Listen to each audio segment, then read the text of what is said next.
For 17 years, Florida collected what restaurants threw away. Then hundreds of thousands of tons of it were returned to the Gulf of Mexico. To many people, it looked like one of the worst environmental ideas imaginable. Why would anyone deliberately dump mountains of discarded oyster shells into the ocean? Was it really restoration, or just rubbish with a better name? Scientists insisted there was a reason, but proving it would take years. Because if they were wrong, the Gulf would simply end up with hundreds of thousands of tons of waste on its seafloor. And if they were right, the ocean itself would have to provide the answer. The story began with a problem that had been growing for decades. Florida's oyster reefs were disappearing. Along the Gulf Coast, oysters once formed vast underwater reefs. Those reefs did far more than produce seafood. They filtered water, protected shorelines from waves, and provided habitat for fish, crabs, and countless other species. They even helped reduce coastal erosion.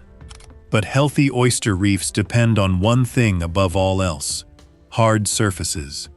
When oyster larvae are released into the water, they drift with the currents for several weeks. Eventually, they must attach themselves to something solid. Without that final step, they die. The problem was that many of Florida's historic reefs had already been damaged. Storms broke them apart, boat traffic disturbed them, and harvesting removed large numbers of mature oysters. In some places, rising sea levels and changing coastlines made recovery even harder. The Big Bend region of Florida became one of the clearest examples. Researchers estimate that offshore oyster reefs there declined by about 88% over roughly 30 years. As the reefs disappeared, young oysters faced an increasingly difficult challenge. There simply weren't enough hard surfaces left for new generations to settle. Instead, many larvae drifted onto soft sand or mud. There, they rarely survived. Ironically, another problem was unfolding at exactly the same time. Every day, restaurants across Florida served millions of oysters. After the meals were finished, the empty shells usually ended up in rubbish bins. Most eventually went to landfills. From a restaurant's perspective, they were waste. From an oyster's perspective, they were exactly what the Gulf was missing. Scientists had understood this relationship for years. Unlike coral, oysters naturally build reefs on top of older oyster shells. Each generation settles onto the shells left behind by the previous one. Over decades, those layers slowly grow into complex underwater structures. Remove the shells, and that natural cycle begins to break down. So conservation groups, researchers, and state agencies started asking a simple question: what if the shells never went to landfill at all? What if they went back where they came from? Around Florida, oyster shell recycling programs began collecting shells from restaurants, seafood markets, and festivals. Instead of being discarded immediately, the shells were first cured outdoors for several months. That waiting period mattered. It allowed any remaining organic material to decompose naturally. It also reduced the risk of introducing unwanted bacteria or marine organisms back into coastal waters. Only after that curing process were the shells transported to carefully selected restoration sites. There, they were spread across damaged areas of the seafloor. From above, the project looked surprisingly ordinary. Boats unloaded piles of old oyster shells into the water. To some observers, it appeared as though officials were dumping rubbish into the Gulf.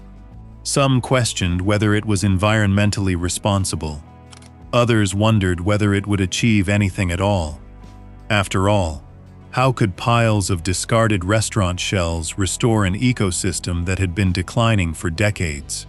Over time, however, the numbers became difficult to ignore.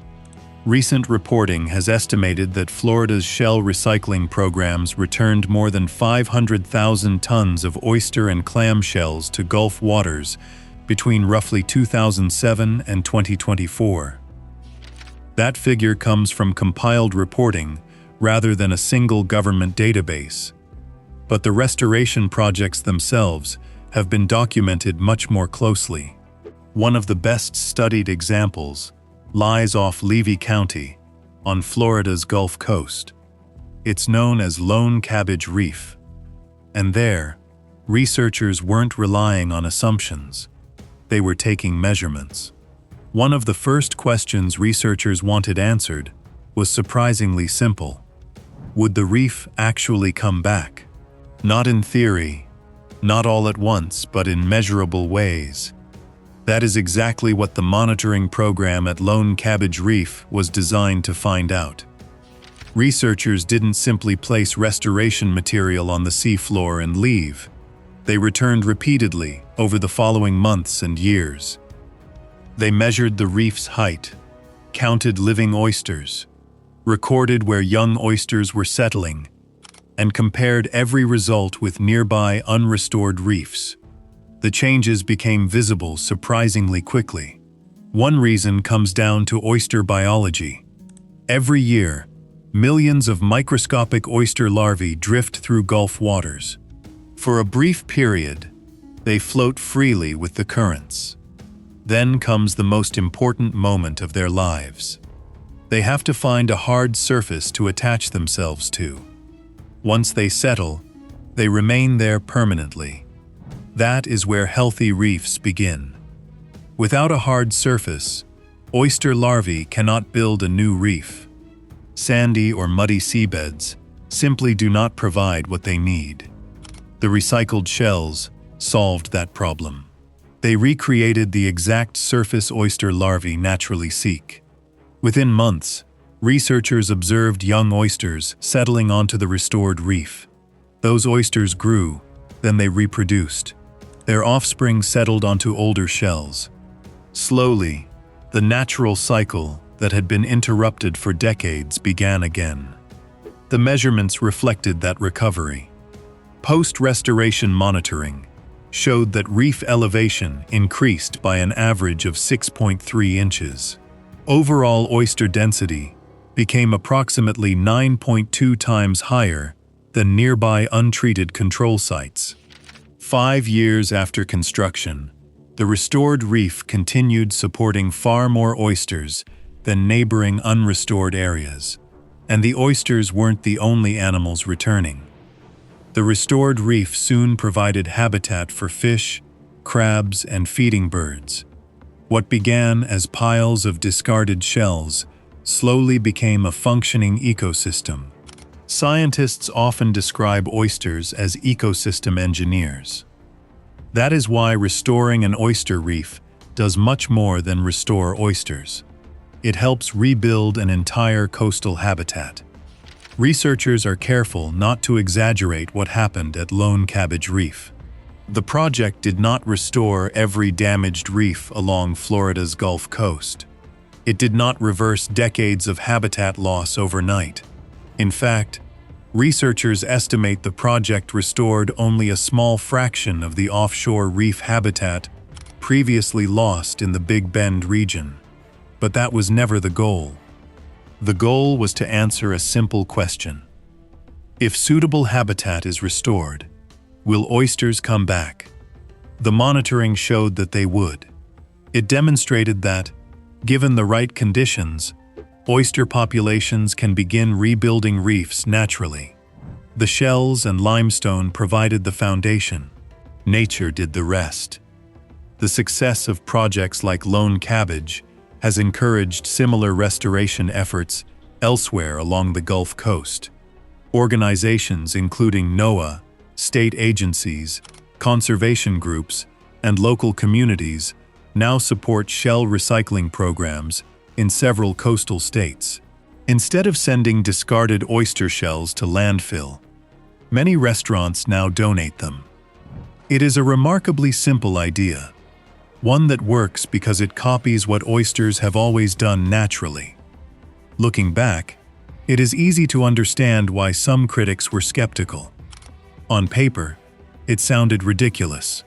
Collect restaurant waste, dump it into the Gulf of Mexico, and hope something good happens. But scientists were never disposing of rubbish. They were returning a natural building material to the environment that evolved to use it. That distinction changes the entire story. And perhaps that is why this project has attracted so much attention. It reminds us that environmental recovery is not always about complicated technology or expensive inventions.